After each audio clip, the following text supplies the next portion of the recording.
Double engine की सरकार है।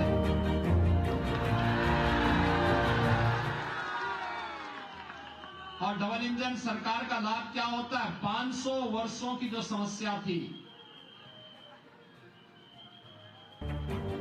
अयोध्या की, ये समस्या कांग्रेस की नहीं थी, कांग्रेस चाहती नहीं थी समाधान, लेकिन जैसे डबल इंजन की सरकार आई 500 वर्षों की समस्या का समाधान हुआ और अयोध्या में भगवान राम के भव्य मंदिर के निर्माण का कार्य प्रधानमंत्री जी के कर कमलों से प्रारंभ हुआ। भाइयों बहनों, अब हम लोग केवल मंदिर का निर्माण ही नहीं कर रहे हैं, अब तो तारीख भी बता दी है कि कब रामलला अपने मंदिर में विराजमान होने जा रहे हैं। और उत्तर प्रदेश और भारत के सभी नागरिकों के साथ साथ उससे ज्यादा खुशी तो बिहार के लोगों को होनी चाहिए। और इसीलिए राम राज्य की जिस आधारशिला को 2014 में प्रधानमंत्री मोदी जी ने देश के अंदर विकास, सुरक्षा, सुशासन के माध्यम से स्थापित किया, उसका सहभागी छत्तीसगढ़ भी बने, इसके लिए डबल इंजन की सरकार छत्तीसगढ़ में भी आवश्यक है। भाइयों बहनों, फर्क साफ है।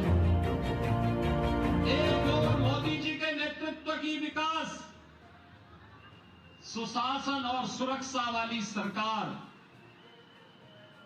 बिना भेदभाव के, जाति, मत, मजहब, क्षेत्र, भाषा देखे बगैर शासन की योजनाओं का लाभ पूरे देश को समान रूप से दे रही है। विकास सबका, लेकिन तुष्टीकरण किसी का नहीं। मकान सबको, शौचालय सबको, स्वास्थ्य की सुविधा सबको, राशन सबको, लेकिन सुरक्षा में सेंध लगाने वालों के साथ कठोरता पूर्वक निपटने की तैयारी की। लेकिन भाइयों बहनों, भ्रष्टाचारियों के खिलाफ जितनी सख्त केंद्र की सरकार है, भ्रष्टाचारियों के प्रति उतनी ही सॉफ्ट छत्तीसगढ़ की सरकार है। 5 वर्ष में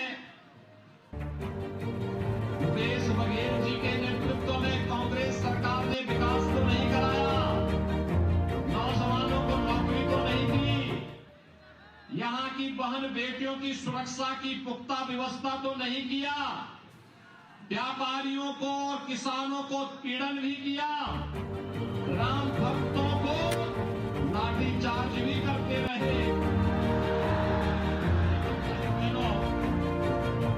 भ्रष्टाचार की एक एक कड़ी को जोड़ करके आज उन्होंने फिर भी कांग्रेस की अपनी परंपरा और संस्कारों के अनुरूप एक भ्रष्टाचार की नई माला तैयार कर दी।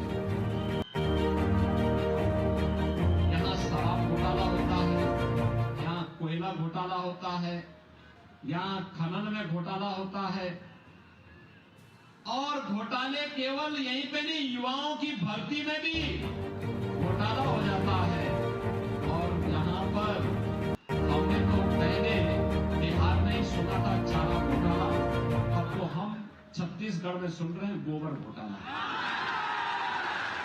लगता है बिहार का लालू जी का चारा यहां आकर के गोबर में बदल गया। अरे कांग्रेसियों के दिमाग में गोबर इतना भर गया कि उन्होंने गोबर का ही घोटाला कर डाला। यानी गोबर है नहीं, लेकिन गोबर खरीद करके, और जब जांच शुरू हुई तो उसमें मिट्टी के पैकेट भर भर करके भेजते हैं। ये है कांग्रेस की राजनीति। भाइयों बहनों, एक घोटालों की सरकार, राम भक्तों पर हमला करने वाली सरकार, लव जिहाद को बढ़ावा देने वाली सरकार, धर्मांतरण को प्रश्रय देने वाली सरकार, सुरक्षा पर सेंध लगाने वाली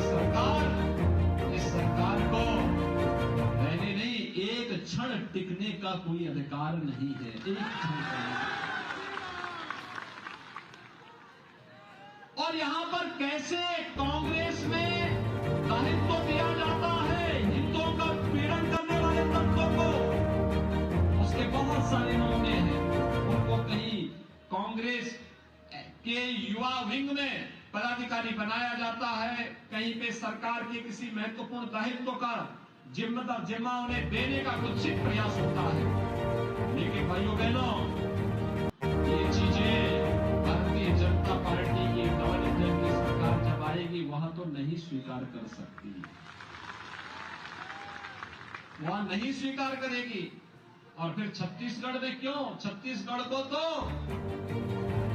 भारतीय जनता पार्टी की सरकार ने जिस छत्तीसगढ़ की नींव स्वर्गीय अटल बिहारी वाजपेयी जी ने रखी थी, जिस छत्तीसगढ़ को उनके मार्गदर्शन में डॉक्टर रमन सिंह के नेतृत्व की भारतीय जनता पार्टी सरकार ने विकास का एक गढ़ बना दिया था, जिस छत्तीसगढ़ में खुशहाली दिखाई देती थी, जिस छत्तीसगढ़ का भरपूर प्राकृतिक संपदा अपने आप में एक विकसित और आत्मनिर्भर छत्तीसगढ़ की एक नई कहानी को दोहराने की तैयारी हो रही थी। उस छत्तीसगढ़ के विकास में गढ़ा लगाने का काम और भाइयों बहनों, इसलिए इन कांग्रेसियों को, जो लोग यहां के विकास में बाधक हैं, बहन बेटियों की सुरक्षा में बाधक हैं, नौजवानों की नौकरी और रोजगार में बाधक हैं, व्यापारियों की सुरक्षा और अन्नदाता किसानों की खुशहाली में जो लोग बाधक हैं, एक क्षण में सत्ता में रहने का अधिकार नहीं। तो घोटालाबाजों की सरकार है, एक से एक बड़े घोटाले इन्होंने यहां पर करके दिखाने का क्या प्रयास किया।